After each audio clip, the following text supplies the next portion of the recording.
Prólogo. Este libro no nace de la comodidad intelectual ni del optimismo ingenuo. Nace del hartazgo, de observar durante décadas cómo el mundo repite los mismos discursos solemnes mientras reproduce, con una precisión casi mecánica, las mismas injusticias. Nace de aceptar una verdad incómoda. El sistema actual no está fallando, está cumpliendo su función. Se nos ha dicho que el hambre es un problema de producción, cuando es de distribución, que las guerras son inevitables, cuando son funcionales, que la pobreza es circunstancial, cuando es estructural, que la corrupción es una desviación, cuando es una herramienta. Nada de esto es accidental. Vivimos en un sistema mundo diseñado para concentrar poder, proteger a quienes lo ejercen y diluir cualquier responsabilidad real. Un sistema que declara derechos universales mientras los vuelve inalcanzables, que habla de paz mientras comercia con la guerra, que proclama cooperación mientras legitima el saqueo bajo nombres jurídicos elegantes. Las consecuencias están a la vista y ya no admiten relativizaciones. Hambrunas en un planeta con excedentes, enfermedades en un mundo con conocimiento médico suficiente, desigualdades obscenas, pueblos enteros sacrificados en nombre de intereses estratégicos que jamás se someten a juicio, millones de muertes innecesarias convertidas en estadísticas, vidas humanas reducidas a daños colaterales. Este libro no pretende señalar culpables individuales con nombre y apellido, no porque no existan, sino porque el problema es más profundo. El verdadero responsable es un entramado global que normaliza el abuso cuando resulta rentable y lo invisibiliza cuando incomoda. Un sistema donde los más poderosos no responden ante nada ni ante nadie, y donde las instituciones creadas para garantizar justicia global han sido vaciadas de eficacia real. Aquí no vas a encontrar consignas fáciles ni promesas mágicas, tampoco una negación infantil del conflicto humano. Lo que vas a encontrar es una pregunta central, incómoda y urgente. ¿Por qué aceptamos como natural un orden que produce sufrimiento evitable a escala planetaria? La utopía, como suele presentarse, ha sido desacreditada a propósito. Se la asocia al delirio, a la ingenuidad o a la irresponsabilidad. Pero esa operación no es inocente, porque mientras se ridiculiza cualquier intento de imaginar un mundo distinto, se consolida uno que ya ha demostrado ser moralmente insostenible. Este libro parte de una convicción firme. Lo verdaderamente irreal es creer que este sistema puede sostenerse indefinidamente sin colapsar sobre sí mismo. La propuesta que sigue no busca destruir por destruir, busca transformar con conciencia histórica. No plantea un salto al vacío, sino una transición. No promete un mundo perfecto, sino uno donde el poder tenga límites, donde la riqueza no se construya sobre la miseria ajena, y donde ningún país pueda imponer su voluntad sin rendir cuentas por las consecuencias. Este material es un llamado a abandonar la resignación disfrazada de realismo, a dejar de confundir estabilidad con justicia, a entender que la paz no es ausencia de guerra, sino ausencia de impunidad. Si este libro incomoda, cumple su función. Si genera resistencia, es señal de que toca fibras reales. Y si despierta preguntas más que certezas, entonces abre el único camino posible hacia un cambio auténtico. Porque toda transformación profunda comienza así, cuando dejamos de aceptar lo inaceptable. Capítulo 1. El sistema funciona y por eso produce daño. Insistir en que el sistema mundial no funciona es una forma cómoda de evitar una verdad más incómoda. Funciona exactamente como fue concebido. No se trata de una maquinaria averiada, sino de una arquitectura coherente cuyos resultados, hambre, guerras, desigualdad extrema, destrucción ambiental, no son anomalías, sino consecuencias previsibles. El hambre es el ejemplo más brutal. Según datos reiterados de la FAO, el planeta produce alimentos suficientes para más de 10.000 millones de personas, mientras cientos de millones padecen subalimentación crónica. FAO 2023. No hay misterio técnico ni incapacidad productiva. Hay decisiones políticas y económicas que priorizan el lucro, la especulación y el control de mercados por sobre la vida. Llamar a esto fracaso del sistema es un error conceptual. Es éxito para quienes se benefician de esa estructura. Lo mismo ocurre con la desigualdad. La concentración de riqueza no es un efecto secundario indeseado, sino un rasgo central del modelo. Thomas Piketty demostró con datos históricos que, sin mecanismos fuertes de redistribución, el capital tiende inevitablemente a concentrarse en pocas manos. Piketty, 2014. Hoy, una minoría ínfima posee más recursos que la mitad de la población mundial. Esto no sucede porque alguien se esforzó más, sino porque el sistema premia la acumulación ilimitada y castiga la supervivencia básica. Las guerras tampoco pueden analizarse como accidentes históricos o conflictos inevitables entre pueblos. En la mayoría de los casos contemporáneos existen intereses económicos, estratégicos o geopolíticos claros, control de recursos, rutas comerciales, influencia regional. La industria armamentística, una de las más rentables del mundo, necesita escenarios de conflicto para sostenerse. Sin embargo, los costos humanos jamás recaen sobre quienes toman las decisiones, sino sobre poblaciones enteras convertidas en variables de ajuste. Aquí aparece un elemento central, el desacople entre poder y responsabilidad. Decisiones tomadas por estados poderosos, corporaciones transnacionales u organismos financieros afectan de manera directa la vida de millones de personas, pero rara vez generan consecuencias jurídicas reales para quienes las impulsan. Instituciones como la Organización de las Naciones Unidas, creadas con la promesa de evitar estos abusos, han quedado atrapadas en un diseño que otorga privilegios estructurales a los más fuertes y limita severamente su capacidad de acción efectiva. El derecho internacional existe, pero se aplica de forma por demás selectiva. El lenguaje juega un rol clave en esta normalización. Expresiones como daños colaterales, ajustes necesarios o costos inevitables funcionan como anestesia moral. Transforman muertes evitables en cifras, pueblos desplazados en estadísticas y catástrofes humanas en informes técnicos. No es casual. Un sistema que depende del daño necesita ocultarlo simbólicamente para sostenerse. La escasez, por su parte, es uno de los mitos más funcionales. Se nos educa en la idea de que no alcanza para todos, cuando lo que no alcanza es la voluntad de distribuir sin perder privilegios. Este relato legitima la competencia extrema, naturaliza la exclusión y convierte derechos en mercancías. Mientras tanto, los sectores más poderosos jamás enfrentan límites reales a su consumo o acumulación. Nada de esto ocurre en los márgenes del sistema, ocurre en su centro. Por eso, las reformas parciales, los discursos bien intencionados y las cumbres internacionales llenas de declaraciones solemnes no modifican la estructura de fondo. Cambian formas, pero no relaciones de poder. Ajustan el discurso, pero no el mecanismo. Aceptar esta realidad no implica cinismo ni resignación, implica honestidad intelectual. Nombrar las cosas por lo que son es el primer acto político serio. Mientras sigamos describiendo como crisis lo que es permanente, como emergencia lo que es estructural y como excepción lo que es regla, cualquier intento de transformación será superficial. Este capítulo no busca provocar escándalo ni ofrecer consuelo. Busca algo más incómodo: claridad. Porque solo cuando se reconoce que el problema no es un mal funcionamiento, sino un funcionamiento orientado al beneficio de unos pocos, se vuelve posible pensar un cambio real sin repetir los mismos abusos con otro nombre. Capítulo 2. Los límites que el poder nunca quiso aceptar.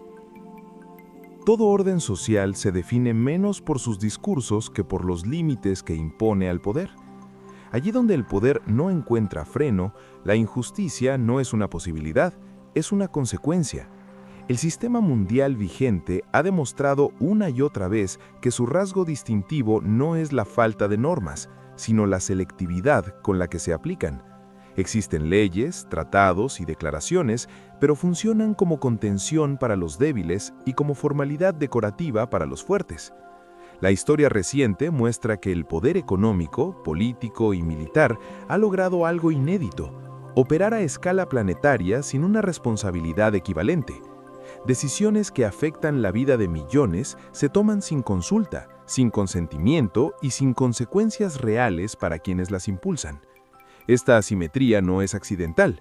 Como señaló Michel Foucault, el poder moderno no se ejerce solo por la fuerza, sino por la administración de lo que se considera normal, aceptable o inevitable. Foucault, 1975. Uno de los límites que el sistema nunca aceptó es el límite ético. El crecimiento económico se convirtió en un fin en sí mismo, incluso cuando produce daño humano y ambiental irreversible. La idea de que el mercado se regula solo ha sido desmentida empíricamente por crisis financieras recurrentes, rescates estatales a grandes corporaciones y el empobrecimiento sistemático de amplios sectores sociales. Karl Polanyi ya advertía que un mercado desanclado de límites sociales y morales termina destruyendo la sociedad que lo sostiene. Polanyi, 1944. Otro límite sistemáticamente negado es el de la acumulación. No existe justificación racional para que una minoría concentre recursos equivalentes a los de países enteros mientras millones carecen de lo básico. Esta concentración no responde a mayor aporte social, sino a estructuras legales, fiscales y financieras diseñadas para favorecer al capital concentrado. Como demuestra la evidencia histórica, cuando la tasa de retorno del capital supera de forma sostenida el crecimiento económico, la desigualdad no solo aumenta, se vuelve estructural. Piketty, 2014. El poder militar representa quizás el límite más peligrosamente ausente. La capacidad de ejercer violencia organizada sigue siendo uno de los privilegios menos controlados del sistema internacional. Las intervenciones armadas, directas o indirectas, se justifican bajo discursos de seguridad, democracia o estabilidad, pero rara vez se evalúan por sus consecuencias reales en términos de vidas humanas, desplazamientos forzados o destrucción social. La guerra continúa siendo una herramienta legítima de política exterior, aun cuando sus costos recaen casi exclusivamente sobre poblaciones civiles. A esto se suma un límite inexistente para la explotación de la naturaleza. El modelo actual se comporta como si los recursos fueran infinitos y los ecosistemas infinitamente resilientes. Sin embargo, la crisis climática, la pérdida de biodiversidad y la degradación ambiental muestran que el planeta sí impone límites, aunque el sistema político y económico se niegue a reconocerlos. Ignorarlos no los elimina, solo traslada sus efectos a los sectores más vulnerables y a las generaciones futuras. Rockstrom y otros, 2009. La ausencia de límites también es cultural. Se nos ha educado para aceptar que la desigualdad es normal, que la pobreza es culpa individual y que la violencia estructural es un daño colateral del progreso. Esta internalización del orden injusto es uno de los más grandes triunfos del sistema. Cuando las personas dejan de imaginar alternativas, el poder deja de necesitar coerción permanente. Hablar de límites no es una postura moralista ni idealista, es una exigencia pragmática. Todo sistema que niega límites termina colapsando, no por razones éticas, sino por inviabilidad material. Las civilizaciones no caen por falta de ideales, sino por exceso de concentración, rigidez y ceguera frente a sus propias consecuencias. Este capítulo sostiene una premisa sencilla y difícil de refutar. Ningún orden mundial puede considerarse legítimo si permite que el poder actúe sin rendir cuentas por el daño que produce. Mientras los límites sigan siendo opcionales para algunos y obligatorios para otros, la injusticia no será una desviación, sino la norma que organiza el mundo. Capítulo 3. Cuando el poder debe responder. Si el problema central del sistema mundo es el ejercicio del poder sin responsabilidad, entonces cualquier transformación real debe comenzar allí. no en declaraciones de buenas intenciones ni en reformas cosméticas, sino en la creación de mecanismos que obliguen al poder a responder por sus consecuencias. Esta afirmación no es ideológica, es histórica. Allí donde el poder ha sido controlado, el daño disminuyó. Allí donde se lo dejó actuar sin límites, la violencia se normalizó. La primera condición para evitar que las injusticias estructurales se repitan es romper con una premisa profundamente arraigada: la idea de que ciertos actores están por encima de cualquier forma efectiva de control. Estados poderosos, conglomerados económicos y estructuras financieras transnacionales operan hoy con una capacidad de impacto que supera largamente la de muchas naciones, pero sin un marco de responsabilidad proporcional. Esta asimetría no es sostenible ni legítima. El derecho internacional actual reconoce formalmente la igualdad entre estados, pero en la práctica tolera jerarquías de poder que anulan esa igualdad. El resultado es un orden donde las normas existen, pero se aplican de manera selectiva. Para revertir esta lógica, no alcanza con fortalecer instituciones existentes. Es necesario modificar el principio sobre el cual operan. Nadie puede ejercer poder estructural sin estar sujeto a control estructural. Una de las medidas centrales para avanzar en este sentido es la creación de mecanismos de responsabilidad vinculante, no meramente declarativos. Esto implica que las decisiones que generen daño humano, social, ambiental o económico demostrable deban ser evaluadas por instancias independientes con capacidad real de sanción. La experiencia histórica demuestra que cuando las consecuencias desaparecen, el abuso se vuelve sistemático. Hannah Arendt ya advertía que el mayor peligro no es la maldad individual, sino la normalización de sistemas donde nadie se siente responsable de nada. Esta responsabilidad no puede limitarse al ámbito penal tradicional. Gran parte del daño contemporáneo no se produce por actos individuales fácilmente tipificables, sino por decisiones estructurales, políticas económicas, acuerdos comerciales, intervenciones indirectas, estrategias financieras. Por eso la noción de responsabilidad debe ampliarse para incluir consecuencias previsibles, aunque no intencionales.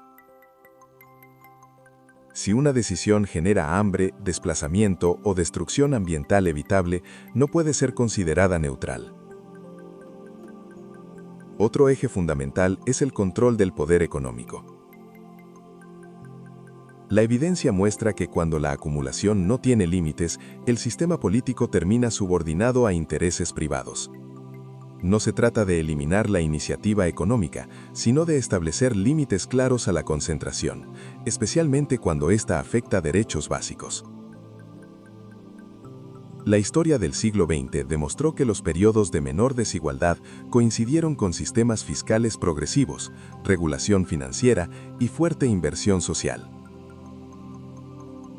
Cuando estos mecanismos se desmontaron, la desigualdad volvió a crecer de manera acelerada.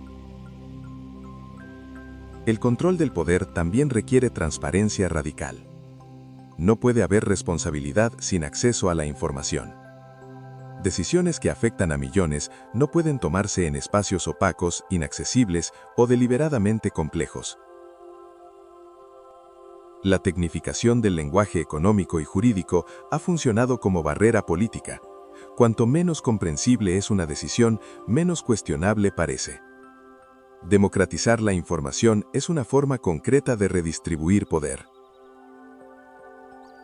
Finalmente, ningún sistema de control será efectivo si no se apoya en una cultura política que lo sostenga. La historia muestra que las normas sin legitimidad social se vacían rápidamente. Por eso, la responsabilidad del poder no puede ser solo institucional, debe ser también cultural. Una sociedad que naturaliza la desigualdad y la impunidad termina reproduciéndolas, incluso cuando dispone de herramientas para combatirlas. Este capítulo no propone soluciones mágicas ni inmediatas, propone un cambio de eje. Pasar de un orden que protege al poder frente a sus consecuencias a uno que organiza el poder en función de la vida. No como ideal abstracto, sino como condición mínima de supervivencia colectiva. Mientras el poder no responda, el daño no será una excepción, será la regla que organiza el mundo. Capítulo 4. Instituciones que no puedan mirar hacia otro lado. La impunidad estructural no persiste por ausencia de normas, sino por la debilidad deliberada de las instituciones encargadas de hacerlas cumplir. El sistema mundo ha perfeccionado un tipo de institucionalidad que produce informes, recomendaciones y declaraciones, pero que carece de poder efectivo cuando los responsables del daño son actores fuertes. Así, la institucionalidad existe, pero funciona como gestora del conflicto, no como garante de justicia. La experiencia histórica demuestra que las instituciones solo cumplen su función cuando cuentan con competencias claras, independencia real y capacidad coercitiva. Cuando alguno de estos elementos falta, se convierten en espacios de negociación simbólica donde el poder gana tiempo, diluye responsabilidades y normaliza la inacción. No es casual que frente a violaciones graves y sostenidas, las respuestas institucionales suelan llegar tarde, fragmentadas o condicionadas por intereses políticos. Uno de los principales problemas es la captura institucional. Organismos creados para regular el poder terminan dependiendo financiera, política o diplomáticamente de quienes deberían controlar. Este fenómeno no es nuevo ni excepcional. Como ha señalado la literatura crítica sobre gobernanza global, la dependencia de aportes voluntarios, el peso desigual de los estados más poderosos y la influencia corporativa erosionan la autonomía institucional desde adentro. Barnett and Finnemore, 2004. Para evitar que las instituciones sigan mirando hacia otro lado, es necesario redefinir su diseño. En primer lugar, deben contar con mandatos vinculantes, no consultivos. Una institución que solo puede recomendar carece de incentivos para confrontar a los poderosos. En segundo lugar, sus autoridades deben ser protegidas de represalias políticas y económicas con garantías de estabilidad y transparencia en su designación. Sin independencia, no hay control posible. Otro elemento clave es la jurisdicción sobre el daño, no solo sobre la violación formal de normas. Muchas prácticas destructivas se mantienen porque no encajan fácilmente en tipificaciones jurídicas clásicas. Sin embargo, sus efectos son medibles y previsibles. Hambre, desplazamiento, colapso ambiental, empobrecimiento masivo. Instituciones eficaces deben poder actuar sobre consecuencias verificables, no solo sobre intenciones declaradas. La fragmentación institucional también juega a favor de la impunidad. Cuando el daño se dispersa entre múltiples competencias, económicas, ambientales, humanitarias, financieras, nadie asume responsabilidad plena. El resultado es un vacío operativo donde todos observan, pero nadie actúa. Superar esta lógica requiere mecanismos de coordinación obligatoria y jerarquías claras de intervención cuando se superan umbrales de daño humano o ambiental. La transparencia, aunque necesaria, no es suficiente. La publicación de datos sin capacidad de acción puede incluso funcionar como coartada. Se visibiliza el problema sin modificarlo. Por eso, la información debe estar asociada a protocolos automáticos de respuesta.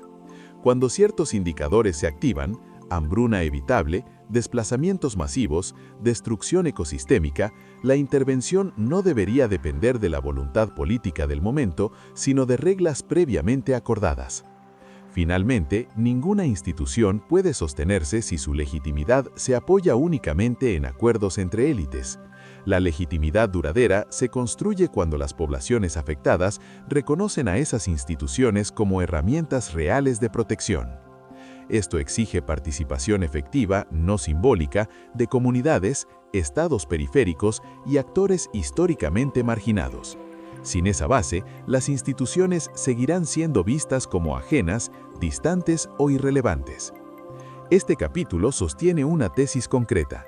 Sin instituciones capaces de actuar incluso cuando incomodan al poder, cualquier orden mundial es una ficción normativa. No se trata de crear más organismos, sino de construir instituciones que no puedan desentenderse del daño que observan.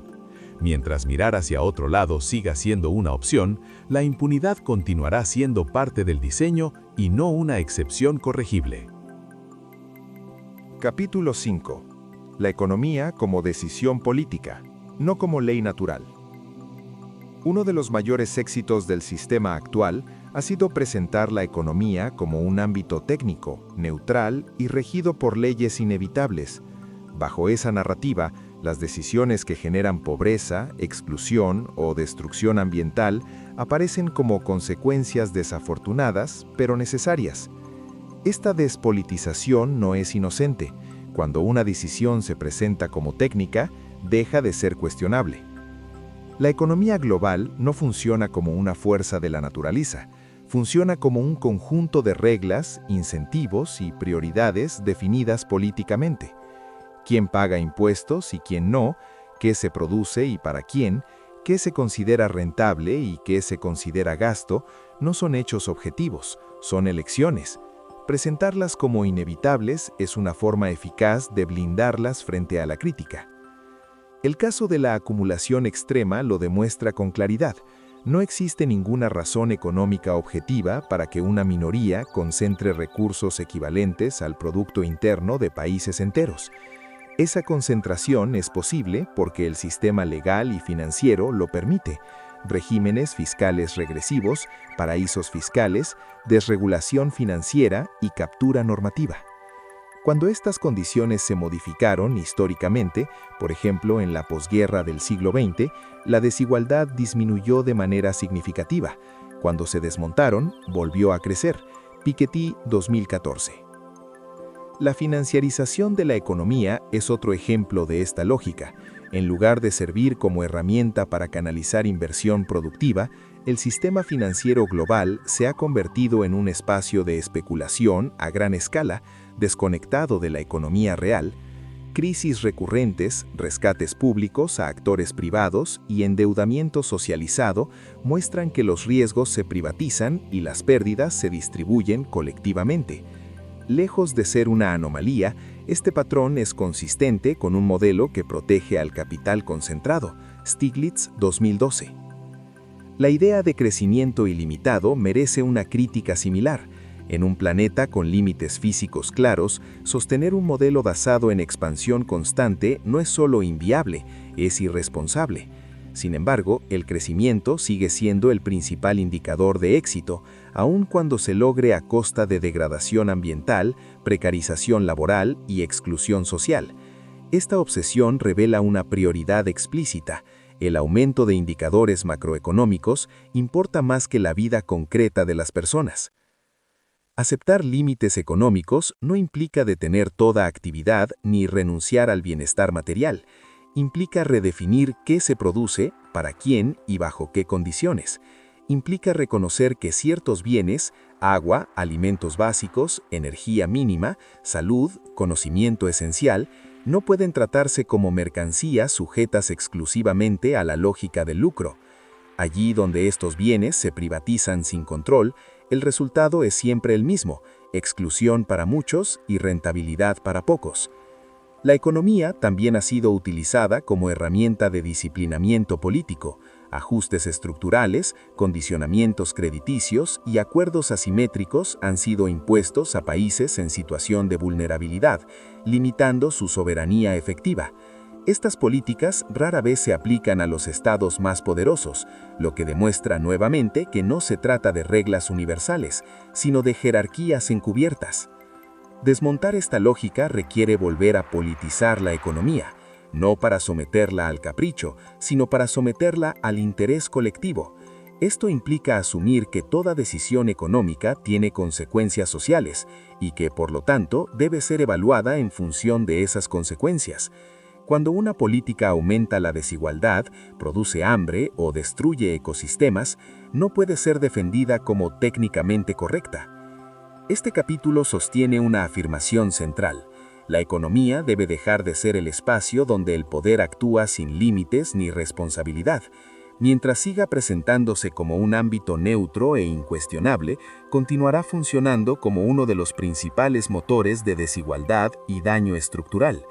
Reconocer su carácter político no es una amenaza al orden social, es una condición mínima para que ese orden sea compatible con la vida. La economía, tal como hoy se organiza, no es una fatalidad histórica ni una ley natural, es el resultado de decisiones acumuladas que beneficiaron a unos y trasladaron sus costos al resto. Mientras se siga protegiendo esa arquitectura bajo el argumento de la neutralidad técnica, el daño continuará reproduciéndose con apariencia de normalidad. Aceptar que la economía es una construcción política implica asumir una responsabilidad incómoda. Lo que hoy se presenta como inevitable podría haber sido distinto y puede volver a serlo.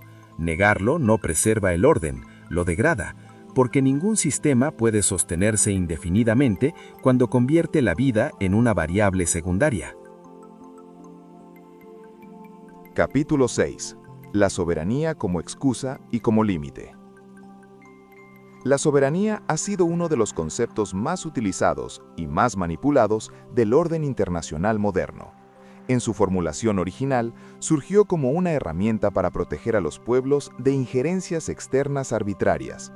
Sin embargo, en el sistema mundo actual, la soberanía opera de manera ambigua. Sirve para justificar la impunidad interna y al mismo tiempo se vuelve irrelevante frente a presiones externas de los actores más poderosos. Esta contradicción no es accidental. Los estados débiles son obligados a respetar normas, acuerdos y condicionamientos que restringen su margen de acción.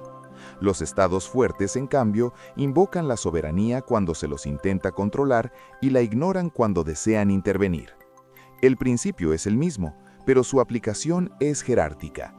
La soberanía, así, deja de ser un derecho universal y se transforma en un privilegio selectivo. Las intervenciones económicas lo muestran con claridad. Políticas fiscales, monetarias y sociales de numerosos países han sido condicionadas por organismos financieros internacionales o por acuerdos asimétricos firmados en contextos de necesidad extrema. Estas imposiciones se justifican como reformas técnicas o requisitos de estabilidad, pero sus efectos han sido ampliamente documentados.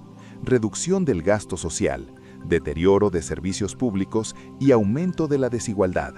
Stiglitz 2002. Cuando estas consecuencias se materializan, la responsabilidad se diluye entre contratos, cláusulas y tecnicismos. Al mismo tiempo, la soberanía es utilizada como escudo para bloquear cualquier intento de control externo frente a violaciones graves de derechos humanos o daños ambientales masivos. Estados que reclaman autonomía absoluta para decidir internamente suelen negar esa misma autonomía a otros cuando sus intereses estratégicos están en juego. El resultado es un orden internacional donde la soberanía protege al poder, no a las personas. Esta lógica produce un doble vacío. Por un lado, las poblaciones quedan desprotegidas frente a decisiones internas que generan daño.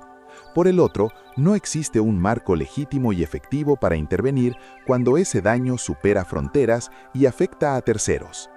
El principio de no intervención, concebido para evitar abusos, termina funcionando como cobertura para la inacción o la selectividad. Repensar la soberanía no implica abolirla ni diluirla en una abstracción global, implica redefinir su sentido. Una soberanía que habilita el hambre evitable, la destrucción ambiental irreversible o la violencia sistemática pierde legitimidad ética. Como señala Habermas, la legitimidad política no puede sostenerse únicamente en la autoridad formal, sino en la capacidad de un orden para justificar racionalmente sus consecuencias sobre quienes lo padecen.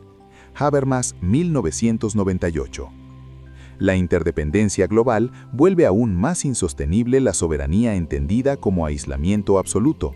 Decisiones tomadas dentro de un territorio tienen impactos directos sobre otros.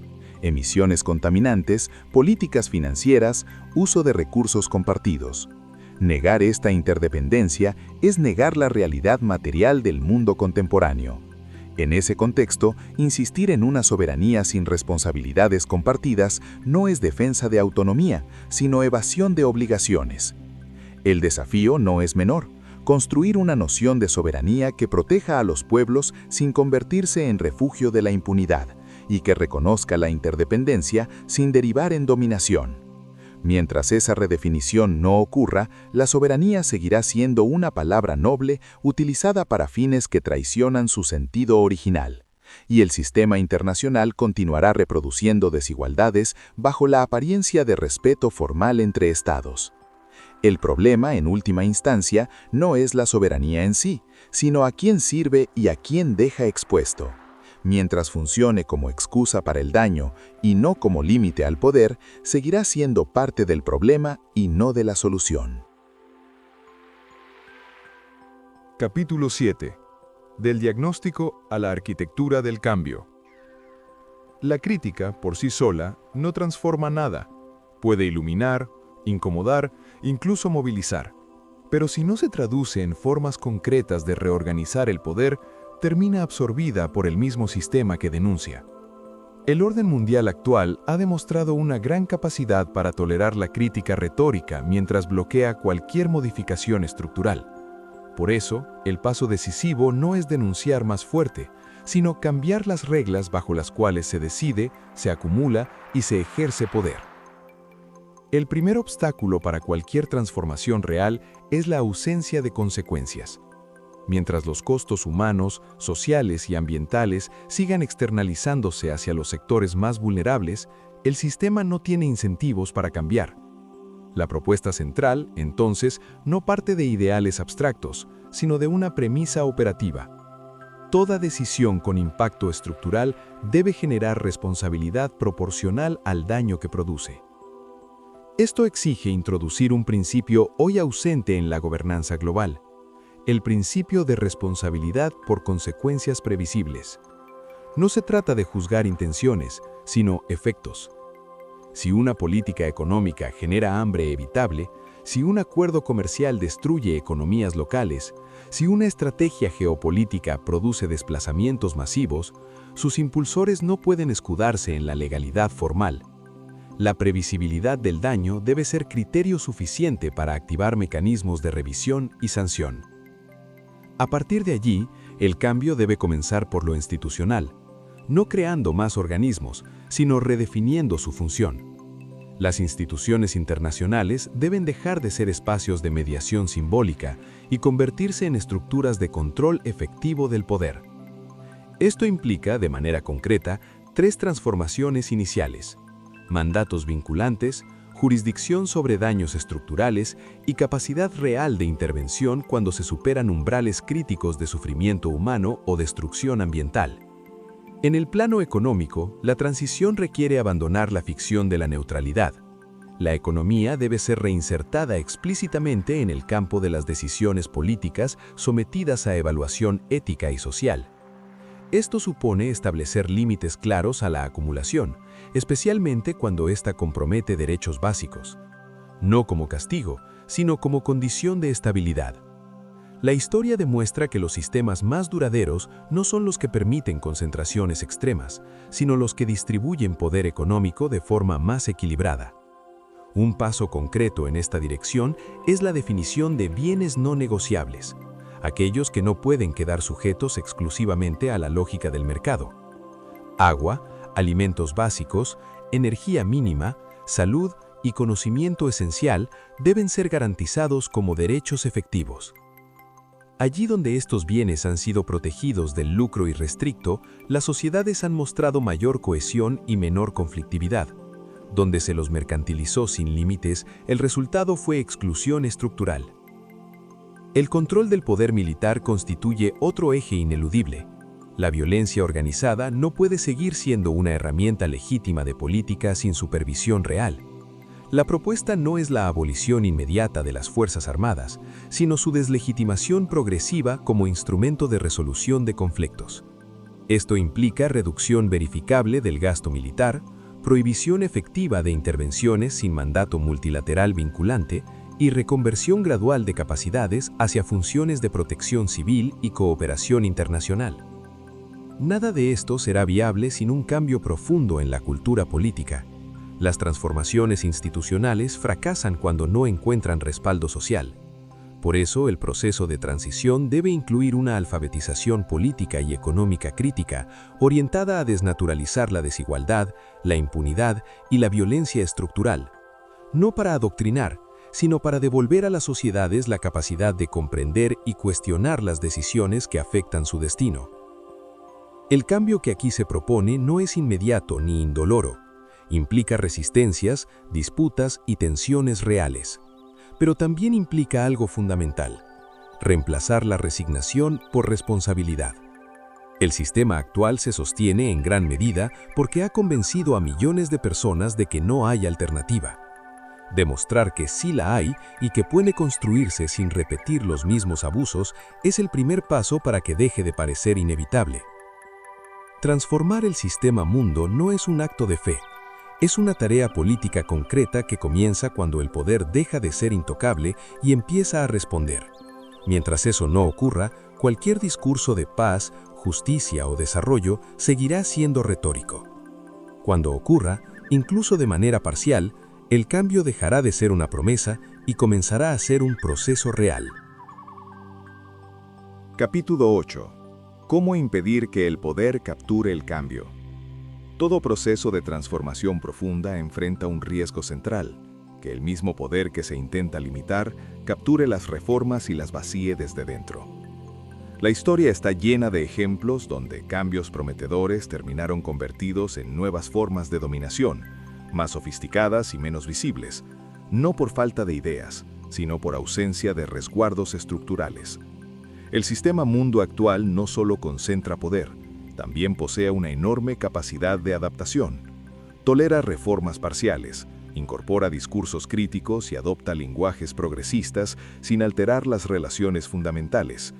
Esta elasticidad explica por qué muchas transformaciones anunciadas terminaron reforzando el statu quo.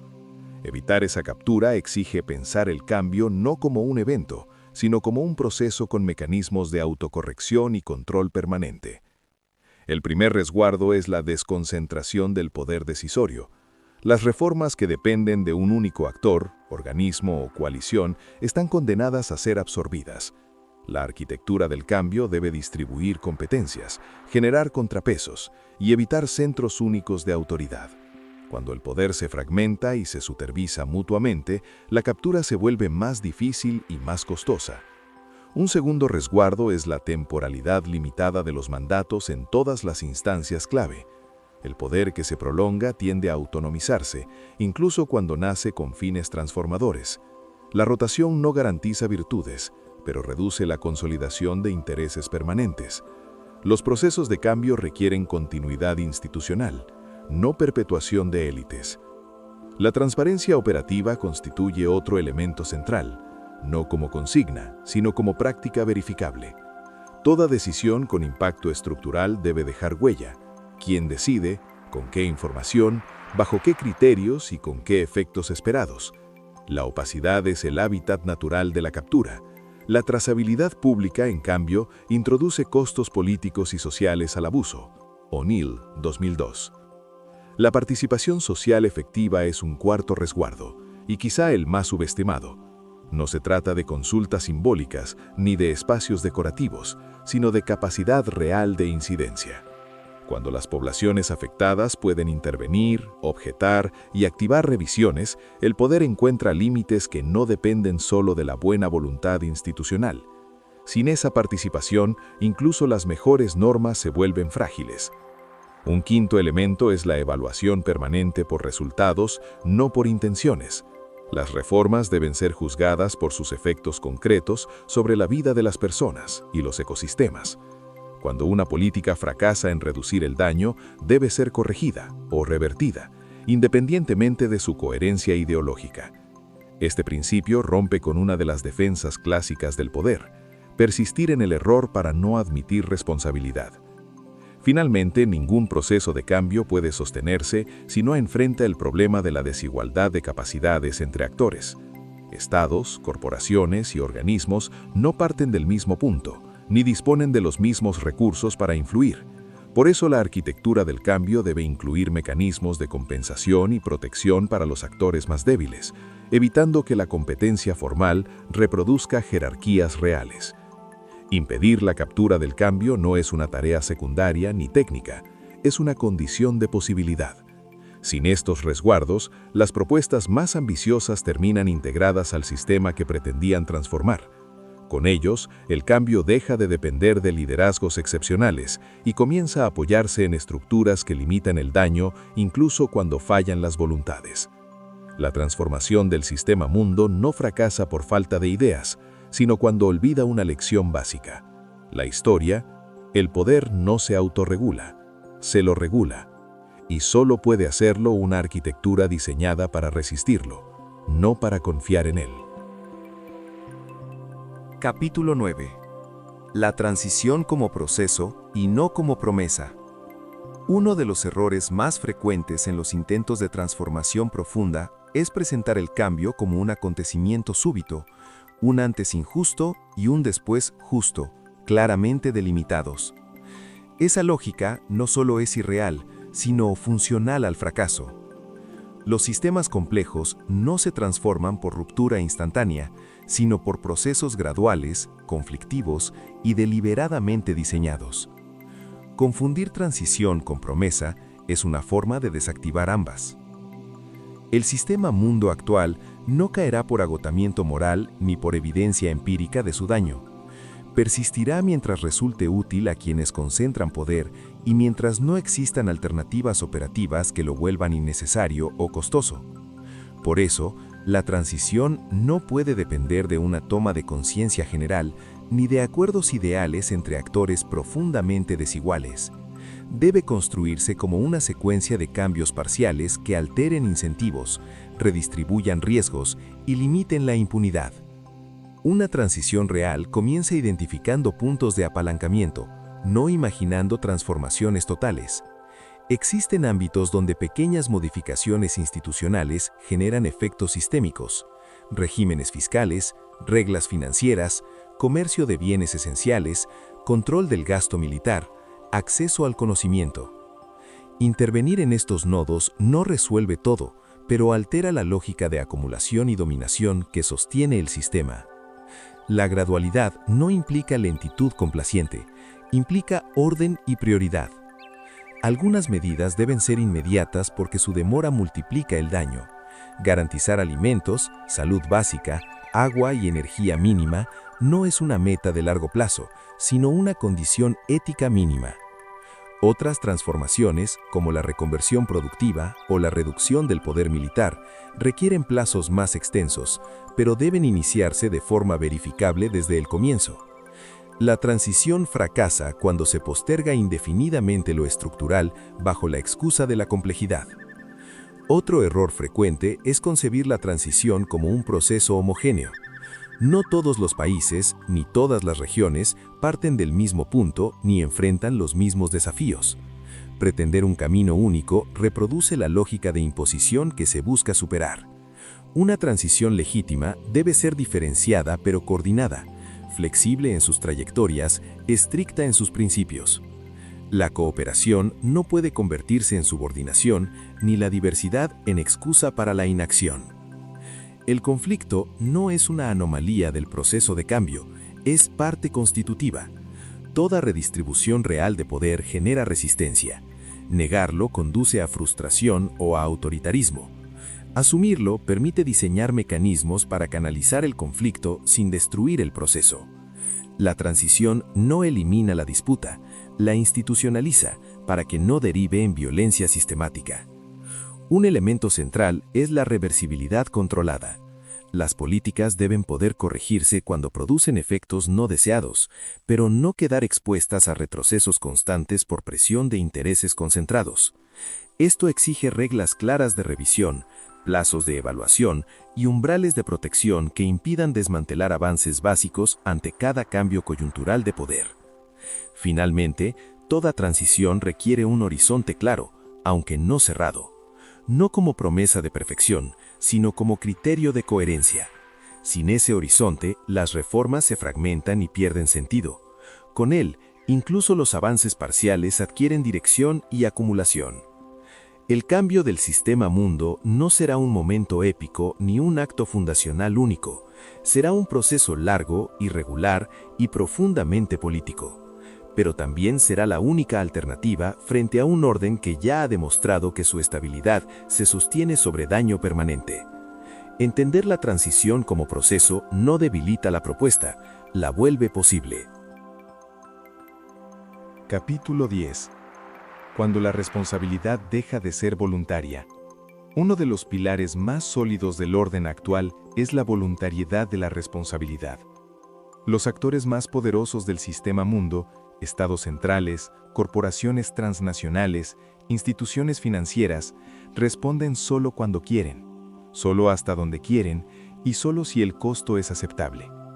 La responsabilidad, en este esquema, no es una obligación estructural, sino un gesto opcional, muchas veces ligado a la imagen pública más que a la reparación real del daño. Este modelo ha demostrado ser profundamente ineficaz. Códigos de conducta, compromisos éticos, acuerdos no vinculantes y declaraciones de buena voluntad se multiplican mientras los indicadores de desigualdad, destrucción ambiental y violencia estructural continúan en ascenso. La brecha entre el discurso y los efectos no es un accidente. La voluntariedad protege al poder del conflicto con sus propios intereses. Mientras la responsabilidad no sea exigible, el daño seguirá siendo una externalidad tolerada.